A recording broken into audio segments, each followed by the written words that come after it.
እንደምን ሰነበታችሁ?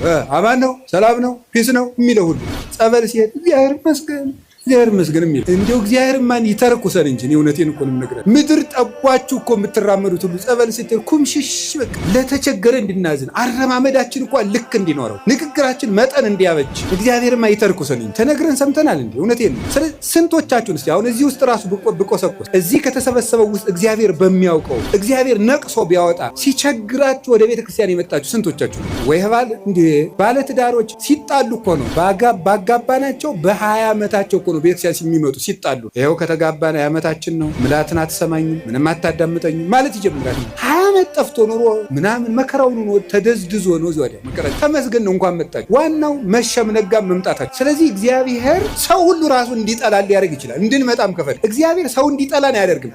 ሰው እንዲጠላን ሰይጣን ሲያደርግ ዝም ይላል። ይሄ እግዚአብሔር እኛን የሚጠራበት መንገድ ነው። በቸርነቱ ወደ ቤቱ ይጥራል።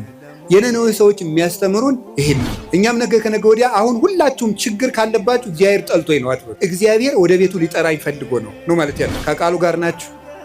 እግዚአብሔር ከሁላችን ጋር ይሁን።